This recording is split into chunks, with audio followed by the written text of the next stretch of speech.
Shalom, jumpa lagi dengan saya dalam channel Klavos Sukacita. Saat ini kita hendak membaca dan merenungkan firman Tuhan. Tetapi sebelumnya, mari kita berdoa. Terima kasih Tuhan, Tuhan masih mengizinkan kami membaca dan mendengarkan akan firman Tuhan.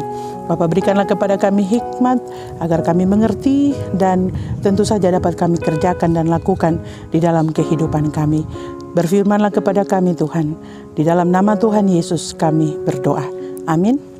Firman Tuhan yang hendak kita baca dan kita renungkan di saat ini terdapat di dalam Perjanjian Baru, yaitu Roma pasal 6 ayatnya yang keempat, yang berbunyi demikian.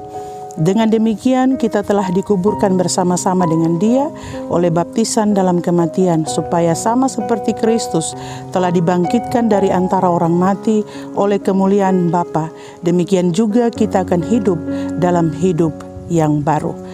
Sahabat Klavos yang Tuhan Yesus kasihi, tema perenungan kita di hari ini yaitu kebangkitannya membawa hidup baru bagi kita.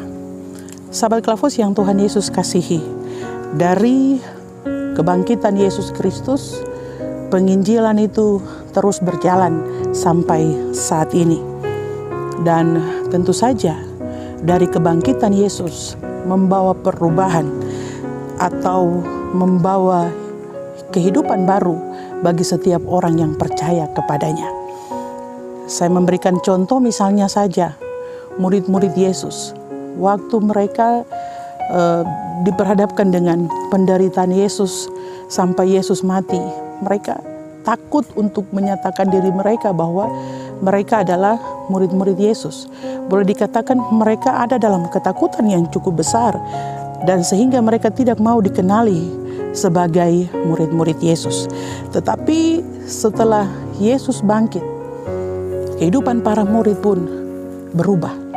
Termasuk salah satu contohnya adalah Petrus, di mana dia menyadari apa yang telah dia lakukan, menyangkal Yesus, tetapi pada akhirnya dia minta pengampunan dan memberi diri, dan pada akhirnya dia berani untuk bersaksi sehingga banyak orang dibaptis dan banyak orang pun yang menjadi percaya dan mengikuti Yesus Kristus.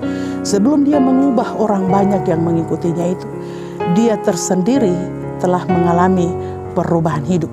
Artinya dari kebangkitan Yesus Kristus, murid-muridnya terlebih dahulu mengalami hidup baru. Yang dahulunya ketakutan dan sebagainya. Tetapi ketika Yesus bangkit, mereka mengalami hidup baru. Artinya mereka mulai berani dan membenahi diri dan berani tampil bersaksi tentang Yesus Kristus.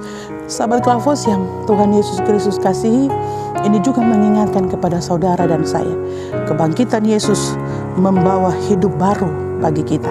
Itu berarti kita harus merubah hidup kita. Kita bukan lagi menjadi manusia yang berdosa, tetapi mengingat akan setiap pengorbanan Yesus Kristus di kayu salib. Ia bangkit berarti membawa kemenangan bagi saudara dan saya.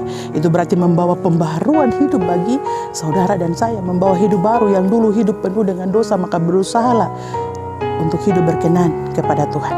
Sahabat Klavos yang Tuhan Yesus Kristus kasihi, kebangkitan Yesus membawa hidup baru bagi kita. Yesus telah mati dan berkorban untuk saudara dan saya. Ia bangkit membawa kemenangan bagi semua orang yang percaya kepadanya. Oleh karena itu, dengan kemenangan itulah membawa perubahan hidup bagi saudara dan saya. Jangan kita tetap tinggal terus dalam dosa. Jangan kita merasa nyaman hidup melakukan apa yang tidak Tuhan kehendaki. Tetapi marilah benahi hidup kita. Kita harus menyadari dan bangun terus kesadaran kita bahwa Yesus telah mati dan bangkit untuk saudara dan saya. Jangan sia-siakan pengorbanan Yesus. Oleh karena itu, marilah hidup dalam pembaharuan. Sebagaimana Yesus mengajarkan kita untuk hidup takut akan Tuhan, mengajarkan kita untuk hidup berkenan kepada Tuhan. Maka sebagai orang yang percaya kepadanya, mengikutinya bukan hanya sekedar mengikuti asal sekedar mengikuti, tetapi benar-benar mengikuti teladan, melakukan apa yang Ia ajarkan, apa yang Ia teladankan. Itulah yang kita ikuti, sehingga membawa pembaharuan, membawa perubahan dalam hidup kita. Hidup baru berarti yang lama ditinggalkan, bukan berarti hidup baru kita punya kacamata baru, rambut model baru, sepatu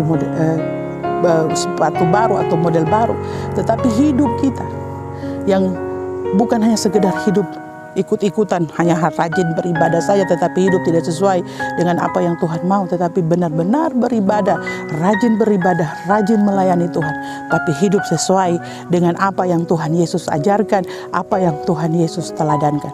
Sahabat Klavos yang Tuhan Yesus kasihi, itu berarti mengingatkan saudara dan saya sekali lagi, ikut Yesus berarti kita harus mampu mengubah hidup kita dan mampu meninggalkan hidup yang lama dan hidup yang baru. Hidup yang baru, hidup yang melakukan apa yang Tuhan kehendaki, hidup meneladani apa yang Yesus teladankan bagi saudara dan saya. Kiranya Tuhan Yesus yang punya firman ini memberkati kita sekalian. Amin. Mari kita berdoa. Terima kasih Tuhan, lewat firman Tuhan di saat ini mengingatkan kami bahwa kebangkitan Yesus Kristus membawa hidup baru bagi kami. Kami tidak lagi manusia berdosa, tetapi kami manusia yang sudah ditebus dengan darah yang mahal. Oleh karena itu, mengingatkan kami untuk hidup baru. Jangan lagi melakukan dosa. Tinggalkan segala perbuatan yang tidak berkenan kepada Tuhan. Dan mau melakukan apa yang Tuhan kehendaki, apa yang Tuhan Yesus teladankan bagi kami. Dan itulah yang harus kami lakukan dan kerjakan. Terima kasih Tuhan, diberkatilah semua kami di sepanjang hari ini. Baik kami tim Klavos Sukacita, semua pendengar Klavos Sukacita, kiranya kami sekalian ada dalam berkat pertolongan penyertaan Tuhan. Yang ada dalam pergumulan, Bapa berkati, Bapa tolong mereka dalam setiap pergumulan yang dihadapi. Di dalam nama Tuhan Yesus kami berdoa. Amin. Shalom, Tuhan Yesus memberkati.